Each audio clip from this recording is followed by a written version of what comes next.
턱하고 이마 각도가 네.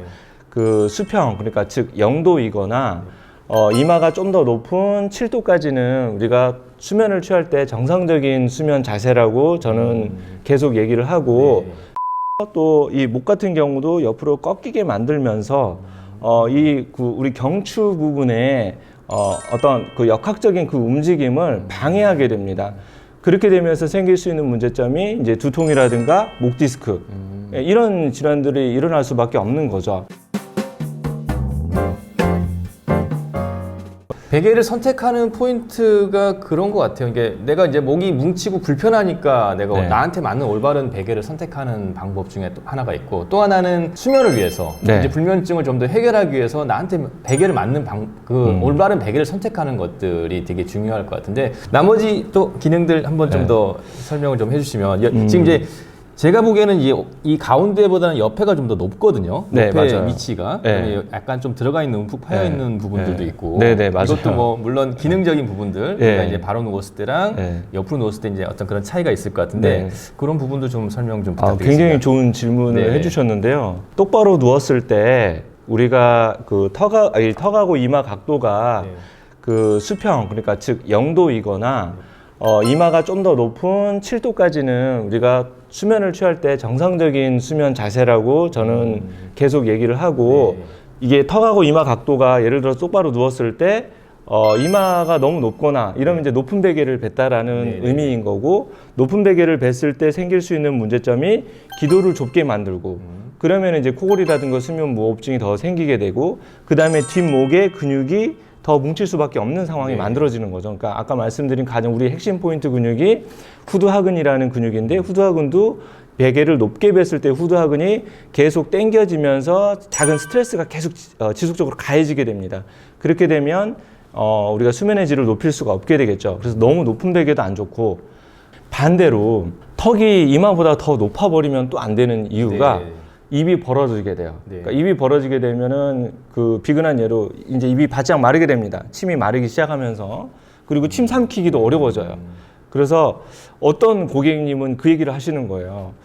아니, 기도가 들려야 숨을 더 잘 쉴 수 있지 않겠냐. 우리 앰뷸런스 실행할 때 이렇게 네네. 기도를 열어주는 네네. 것처럼 그쵸. 베개도 그렇게 돼야 되는 거 아니냐라고 얘기를 하시는데, 그거는 응급 상황일 때 그런 거고요. 우리가 7시간, 8시간 베고 자야 되지 않습니까?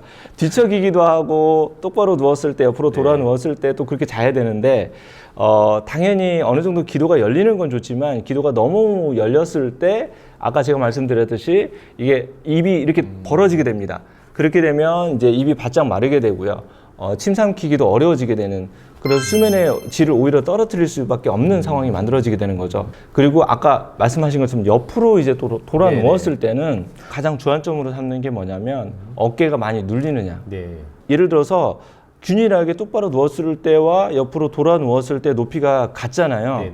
그래 버리면 그냥 뒤척일 때는 편해요. 네. 왜냐하면 이 높낮이 격차가 별로 없다 보니까 뒤척일 때는 편한데, 옆으로 돌아 누웠을 때는 그러한 베개들이 더 이렇게 더 낮게 만들어 버립니다. 그렇죠. 예, 네. 똑바로 누울 때는 더 높게 되고, 네. 옆으로 이렇게 돌아 누웠을 때는 더 낮게 이렇게 네. 그 고개가 더 꺾이게 아래로 좀 더 꺾이게 되기 때문에, 그랬을 때는 또 어떤 문제가 되냐면 우리가 턱 관절에도 문제가 오게 되고요. 왜냐하면 이게 턱이 이렇게 아래로 더 쏠리게 되거든요.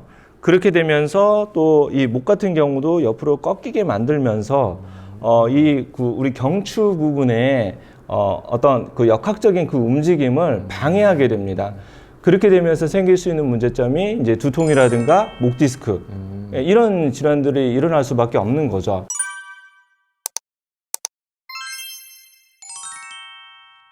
확실히 전문가다 보니까 이제 지금 이제 바로 누웠을 때랑 이제 옆으로 누웠을 때 어떤 그런 문제점들까지 말씀해 주셔서 굉장히 이제 이해가 쉽고, 또 이제 그런 개발 의도 자체가 그런 어떤 기능에 대한 그런 부분들까지 예방하기 위한 그런 부분들이 포함돼서 굉장히 뭐 좀 도움이 많이 될 것 같은데, 그럼 이제 자연스럽게 어떤 베개를 선택할 때 지금 이제 베개의 높이에 대한 부분들이 이제 어떤 기능성에 대한 부분이 포함됐었고, 자연스럽게 옆으로 누웠을 때는 그러면 이제 어깨가 눌리지 않게 어떤 매트리스와의 어떤 상관관계도 중요할 것 같은데요. 매우 매트리스 중요합니다. 선택하는 부분에서 그 부분에서는 베개가 나한테는 베개는 잘 맞아. 근데 또 매트리스가 나한테는 안 맞을 수 있어 라는 부분들을 사실 잘 모르는 경우가 되게 많거든요. 맞습니다. 베개를 사기 위해서 막 이런저런 베개를 사지만 매트리스를 바꿔야 된다는 생각을 일반인들이 잘 못하는 잘 부분이 못 많거든요. 하세요. 네. 그래서 이제 그런 부분도 한번 좀 설명해 주시면 네. 도움이 될 것 같습니다. 그 매트리스는 딱딱한 게 좋을까요? 아니면 부드러운 게 좋을까요?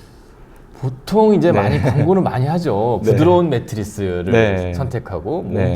내 몸에 안락하게 쏙 들어가는 그런 네. 느낌의 매트리스. 네. 일반인들은 아마 그렇게 생각하지 않을까 네네. 싶습니다. 네.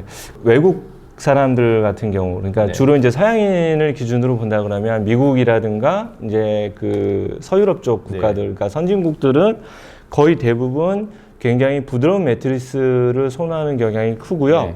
베개도 마찬가지로 좀 높으면서 부드러운 베개를 선호하는 경향이 좀 많습니다. 그런데 한국 사람의 경우에는 좀 약간은 좀 딱딱한 그런 이 침대라든가 네네. 약간 딱딱한 그런 좀 더 받쳐줄 수 있는 그런 베개나 매트리스를 이 선호하시는 경향이 좀 많아요. 그러다 그러네. 보니까 예. 아무래도 바닥 생활을 해서 그럴 맞아요. 수 있겠네. 네, 네네. 그렇죠. 구들방에서 맞아요, 이제 맞아요. 그래서 우리가 이제 침대가 불편하고 문화가 꿀렁거리게 그랬으니까. 불편하니까 바닥에 아직도 쓰시는 분들이 있는 것처럼. 예, 맞아요. 네.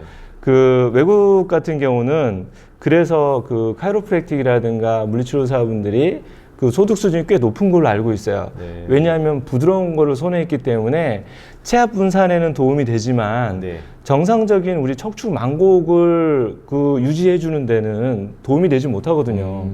왜냐하면 무게가 받쳤을 때 엉덩이 부분이 아마 가장 많이 무게가 실을 네네. 텐데 엉덩이가 훨씬 더 많이 꺼지게 되지 않습니까? 네네네. 그렇게 되면 이제 우리가 뭐 허리 통증이라든가 목 통증이라든가 이런 걸 유발할 수밖에 없는 상황이 만들어지게 되는 거고, 그러니까 너무 딱딱해도 안 되고 너무 또 부드러워도 안 된다라는 거죠.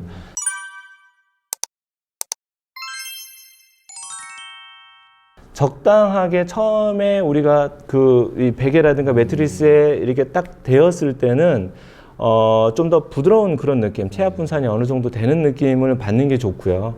그 다음에 무게가 완전히 실렸을 때는 어느 정도는 서포트를 해줘야 된다라는 거죠. 얘가 스스로 얘를 서포트를 못 해주고 무게를 받쳐주지 못한다고 하면 무게가 더 많은 쪽으로 더 아래로 내려가게 되면서 정상적인 척추 만곡을 유지해주지 못한다라는 네. 그런 이 문제점이 발생하게 네. 됩니다. 그래서 그런 문제점들이 생길 수 있기 때문에 부드러운 그런 베개를 선호한다. 그러면 매트리스나 토퍼 같은 경우도 좀 부드러운 거를 좀 같이 써주는 게 좋습니다. 그리고 딱딱한 베개를 선호하신 분들 같은 경우는 이 매트리스라든가 이제 그런 토퍼 같은 경우도 좀 더 딱딱한 거를 사용하시는 걸 좀 권장을 드려요. 그러니까 다 이유가 있거든요. 네. 그러니까 서로 궁합이 맞아야 돼요. 네. 내 몸에 맞는 것도 주로 이제 어떤 거를 주로 내 몸이 선호하는지도 한번 잘 느껴보시는 것도 중요할 것 같습니다. 네. 딱딱하냐 부드럽냐 이런 것도 중요하지만 중요한 네. 건 지금 말씀하시는 포인트는 내 몸에 어떤 게 맞는지. 왜냐하면 네. 사람마다 뭐 근육량도 다를 거고 그렇죠. 구조도 다를 거고 네. 그렇기 때문에 내 몸에 맞는 거를 선택하는 게 가장 좋은 거네요. 네, 맞습니다. 그러니까 꼭 베개를 선택하면서 베개와 같이 매트리스가 같이 내 몸에 맞는 매트리스가 선택된다라고 하면 네. 그게 이제 훨씬 더 좋은 맞습니다. 방법이라는 네. 말씀이신 거죠? 어르신분들 같은 경우는 뭐 흑침대라든가 돌침대 쓰시는 분들 많잖아요. 아직도 많죠. 그렇죠. 네. 이제 그런 거를 선호하시는 분들은 또 좀 더 베개도 좀 더 약간은 좀 더 딱딱한 그런 베개를 같이 추천을 드리고 좀 부드러운 그런 그 매트리스라든가 토퍼를 쓰시는 분들 같은 경우는 또 부드러운 거에 또 맞춰야 되는데 이제 너무 부드러운 건 좋지는 않아요. 그러니까 개인적으로 이 토퍼라든가 매트리스가 너무 부드럽잖아요. 그렇게 되면 아까 말씀드린 것처럼 정상적인 척추 만곡을 유지를 못하기 때문에 정상적인 허리의 어떤 척추 만곡도 유지를 해줘야 되는데 너무 딱딱하면 허리가 뜨잖아요. 네네. 허리가 떠도 좀 불편할 수 있거든요. 그러니까 처음에는 그래서 이 허리의 정상적인 만곡을 이렇게 좀 감싸주면서도 엉덩이가 살짝 내려가는 정도면 괜찮은데 너무 내려갔을 때는 또 문제가 될 수 있다라는 거죠. 되게 중요한 부분이네요. 그냥 네. 우리가 매트리스, 나한테 맞는 매트리스, 나한테 맞는 베개 이걸 네. 선택하는 것도 굉장히 어려운 부분인데 네. 일단 이런 부분들을 정말 내 몸에 맞게 누군가가 추천해주고 당신의 네. 몸의 구조가 이러니까 이런 매트리스가 필요합니다. 네. 이런 베개가 필요하다는 걸 추천해주는 그런 것들이 되게 중요할 것 같고 네. 저희 이제 몸학교가 그런 부분들을 좀 대신해서 추천해줄 수 있는 그런 기회가 될 것 같고요.